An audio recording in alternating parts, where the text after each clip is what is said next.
दोस्तों, वीडियो शुरू करने से पहले कृपया आप मेरे चैनल को सब्सक्राइब जरूर करें और साथ में बेल आइकन को भी दबा दें ताकि मेरे नए वीडियो का नोटिफिकेशन आपको मिल जाए। अब देर न करते हुए आज की साखी शुरू करते हैं।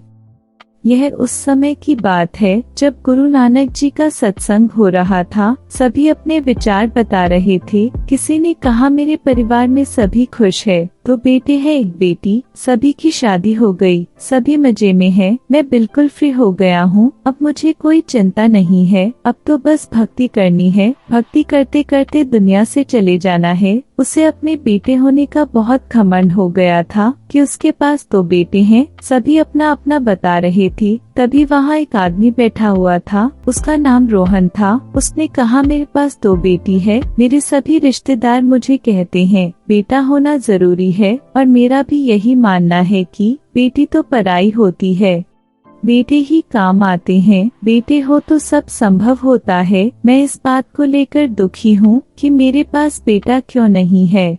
बेटा होगा तो मेरे बुढ़ापे का सहारा बनेगा, मेरी इज्जत और बढ़ाएगा। यह सारी बातें गुरु नानक जी सुन रहे थे। उन्होंने कुछ नहीं बोला। तभी रोहन ने कहा, गुरुजी, मेरे पास बेटा क्यों नहीं है? कृपया करके आप मुझे आशीर्वाद दें कि मुझे बेटा हो। मेरे सभी रिश्तेदार मुझसे इसलिए बात नहीं करते क्योंकि मेरे पास बेटा नहीं है और मेरे रिश्तेदार मुझसे मेरी बेटियों की वजह से दूर हो गए हैं। मुझे इस बात का बहुत दुख है। उस समय ज्यादातर लोग बेटी को पसंद नहीं करते थे। कभी सत्संग में बैठे हुए लोग रोहन की बात से सहमत हुए। उन्होंने बोला कि यह तो सच है कि बेटा होना बहुत जरूरी है। सत्संग में बैठे सभी लोग ने गुरु नानक जी से कहा, आपका क्या मानना है? गुरु नानक जी मुस्कुरा रहे थे। उन्होंने कहा, अगर तुम्हारा यही मानना है तो ठीक है, तुम सब एक काम करना, कल सुबह खाली मैदान में आ जाना, वहां आकर सभी वृक्ष लगाना और वहीं पर ही कल की सत्संग होगा। किसी को कुछ समझ नहीं आया। सभी ने कहा, हम तो बेटे के बारे में बात कर रहे थे। गुरु नानक जी ने इसका कोई उत्तर क्यों नहीं दिया? वहाँ सभी लोग गुरु नानक जी से कुछ पूछ ना पाए और कल के आने के लिए हाँ कर दी। अगली सुबह हुई। सभी लोग मैदान में वृक्ष लगाने के लिए पहुँच गए। मैदान के पास शमशान घाट था। सभी व्यक्ति वृक्ष लगा रहे थे। कल जो अपने 2 बेटे होने का घमंड कर रहा था, उस आदमी की मौत हो गई। उसके बेटों, सगे संबंधी और गांव वालों ने मिलकर उसके अंतिम यात्रा की तैयारी की। उसकी अर्थी तैयार की गई और उसे शमशान की ओर लेकर जाने लगे। जब मैदान के पास से उसकी अर्थी निकली तो तब सभी ने देखा कि यह तो वही है जो कल हमारे सत्संग में बैठकर अपने परिवार की तारीफ कर रहा था। तभी रोहन ने पूछा कि इनको क्या हो गया? कल तक तो ठीक थे। उनके सगे संबंधी वालों ने बताया कि उनकी अचानक तबीयत खराब हो गई और उनकी मौत हो गई। रोहन और सारे सत्संग के व्यक्ति उसकी अंतिम यात्रा में शामिल हो गए और वह साथ चलने लगे। अभी वो लोग कुछ दूर ही पहुँचे थे कि वहाँ पर दूसरे गांव से एक आदमी आया। उसने उस अर्थी को लेकर जा रहे 4 आदमियों में से एक का पैर पकड़ लिया और सबसे कहने लगा कि यह आदमी जो मर चुका है, उसने मुझसे बहुत रुपए उधार लिए थे और जब तक मुझे पैसे वापस नहीं मिल जाते, मैं अर्थी को आगे नहीं जाने दूंगा।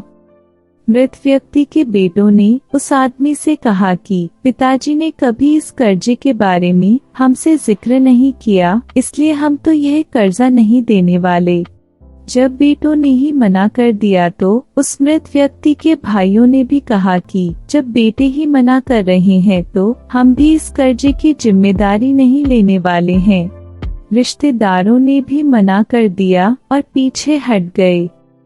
शमशान यात्रा में शामिल कोई भी आदमी पैसे देने के लिए राजी नहीं हुआ। दूसरे गांव से आए उस आदमी ने अर्थी को आगे भी नहीं जाने दिया।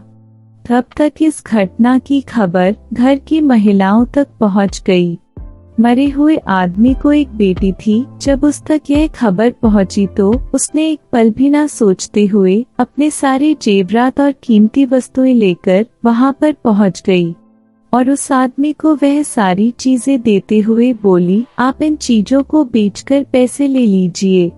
अगर कुछ कम पड़ेंगे तो वह भी मैं आपको धीरे धीरे लौटा दूंगी, लेकिन मेरे पिताजी की यात्रा को मत रोकिए। इस घटना को देखकर सारे गांव वाले दंग थे और सत्संग के सभी आदमी यह सब देखकर हैरान रह गए। तभी वह आदमी जो कर्जे की मांग कर रहा था वह बोला कि दरअसल मुझे रुपए लेने नहीं थे, बल्कि मैंने इस आदमी से जो पैसे लिए थे वह मैं आज लौटाने आया था, लेकिन मुझे पता नहीं था कि इनका असली हकदार कौन है, इसलिए मैंने यह सारा नाटक रचाया। मैं जान चुका हूँ कि मरे हुए आदमी का सच्चा हितैषी न उसके बेटे हैं, न उसका भाई, न ही कोई रिश्तेदार, बल्कि उसकी बेटी है। इसलिए यह सारे पैसे मैं उसके हवाले करता हूँ और अपने कर्जे से मुक्त होता हूँ। यह सब देखकर उसके बेटों के, भाइयों के और बाकी रिश्तेदारों के सर शर्म से झुक गए और उनकी आंखों से आंसू बहने लगे। तभी वहां गुरु नानक जी आए और उन्होंने कहा, अब तुम्हें तुम्हारे प्रश्नों के उत्तर मिल गए होंगे। रोहन, जब तुम कह रहे थे कि मेरे पास बेटी क्यों है जिनकी वजह से तुम्हारे रिश्तेदार तुमसे बात नहीं करते, तुम सोचते थे ना तुम्हारा बेटा तुम्हारा बुढ़ापे का सहारा बनेगा। आज तुमने देख लिया होगा कि वक्त आने पर बेटा, भाई, रिश्तेदार कोई काम नहीं आता।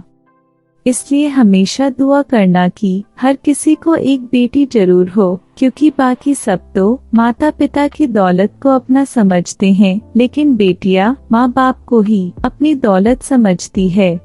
यह सब सुनकर वहाँ के सभी व्यक्ति को अपनी गलती का एहसास हुआ। सभी ने मिलकर गुरु नानक जी से माफी मांगी। तब गुरु नानक जी ने कहा, यह माफी मुझसे नहीं, अपनी बेटियों से मांगो। बेटियां बहुत नसीबों से मिलती है। यह सब कहकर गुरु नानक जी ने सबको आशीर्वाद दिया और अपनी अगली यात्रा पर चल पड़े। प्यार से बोलिए वाहे गुरु जी।